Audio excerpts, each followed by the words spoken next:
হে তাগুত, তুমি জানতে চাও আমার শক্তি কি? আমার শক্তি আমার মহান আল্লাহ। আমার শক্তি আমার আদর্শ রাসূল সাল্লাল্লাহু আলাইহি ওয়াসাল্লাম। আমার শক্তি আমার ঈমান। আমার শক্তি আমার পূর্বপুরুষদের কাফেরদের গর্দান নামিয়ে দেওয়ার সেই ইতিহাস। হে যুবক, তুমি কি দেখো না? যারা হারাম কাজ করছে তারা তোমার আদর্শ হয়ে পড়ছে। গান বাজনায় লিপ্ত তারা সম্মানিত অর্থ সম্পদের মালিক, অথচ তোমার নবীর ওয়ারিশ আলেম সমাজ তারা নির্যাতিত, নিপীড়িত, ফাঁসির শিকার, অর্থ অভাব অনটনের তাদেরকে পড়তে হচ্ছে। যুবক, তোমার চোখ বন্ধ রেখো না, জাগ্রত হও। তারা উম্মতি মুহাম্মদকে সত্যের পথে, রাসূলের আদর্শের পথে সবার সামনে তুলে ধরায় তাদের জুলুমের শিকার হতে হচ্ছে।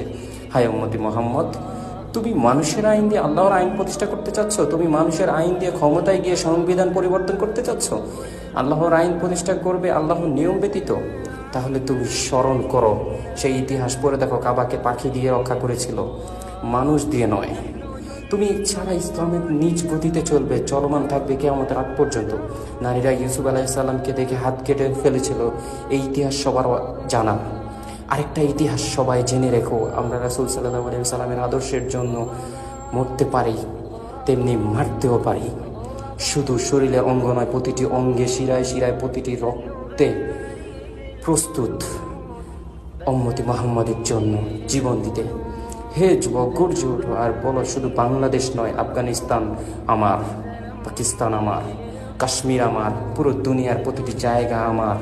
কারণ সৃষ্টি মালিকের, মহান আল্লাহর। আমাদের এই পৃথিবীতে পাঠিয়েছে আল্লাহর ইবাদত ও আইন প্রতিষ্ঠা করার জন্য। কোথায় সেই বিশ্বস্ততার তোমার পূর্বপুরুষ আবু বকর রাদিয়াল্লাহু তাআলা আনহুর মতো? কোথায় সেই বিশ্বাসীগণ? কোথায় সেই ইমানি চেতনা, সাহসিকতা খলিফা উমরের মতো, যাকে দেখে শয়তান ভয়ে পালাতো? খলিফা ওসমান রাদিয়াল্লাহু তাআলা আনহুর মতো কেন তুমি আল্লাহর নিয়ামতের প্রতি শুকরিয়া করতে পারছো না? তুমি তার ইতিহাস ঘেঁটে দেখো। তিনি তার সম্পদ কমানোর জন্য রাসূল সাল্লাল্লাহু আলাইহি সাল্লামকে দোয়া করতে বলেছিলেন। আর তুমি তোমার এই পূর্বপুরুষদের রক্তের হওয়ার পরও কেন তুমি যুবক রিজিক হারা, তুমি বেকারগ্রস্ত, হতাশ? যুবক যোদ্ধাদের সাহস যেখানে শেষ হতো, সেখানে তোমার বয়সে, সেখানে আলী রাদিয়াল্লাহু তাআলা আনহু যুদ্ধ শুরু করত। ভুলে গেছো সেই দরজার ইতিহাস। অথচ তুমি যুবক আজ হারাম সম্পর্ক, পর্নোগ্রাফিতে, জুয়ায় আসক্ত আর পশ্চিমার দাসত্ব করছো। জাগ্রত হও হে যুবক। হে যুবক, খলিফা উমরের মতো ইমানি শক্তিতে গর্জনে জাগ্রত হও।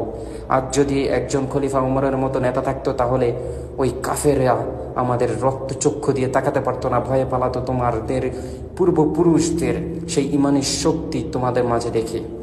হে মুসলিম উম্মাহ, কিসে ভয় করছো? মহান আল্লাহ সব কিছুর অন্তর্যামী, তিনি ফয়সালাকারী, তার ফয়সালা এখনো বাকি। কিসে তোমাকে এত ভয় করলো? কিসে তুমি এত ভীত? এখনো তো বদর পুনরায় শুরু হওয়া বাকি, ইনশাআল্লাহ। হে তাগুদের দল, তোরা প্রস্তুত হয়ে যা। এইরকম আবু ইউসুফ প্রতিনিয়ত দুনিয়াতে এসেছে তোদের এই নিয়মের চক্রান্ত, তাগুদের চক্রান্ত ভেঙে দেওয়ার জন্য। এখনো আছে ইনশাআল্লাহ চূড়ান্ত বিজয়, মুসলমানদের বিজয়, ইসলামের।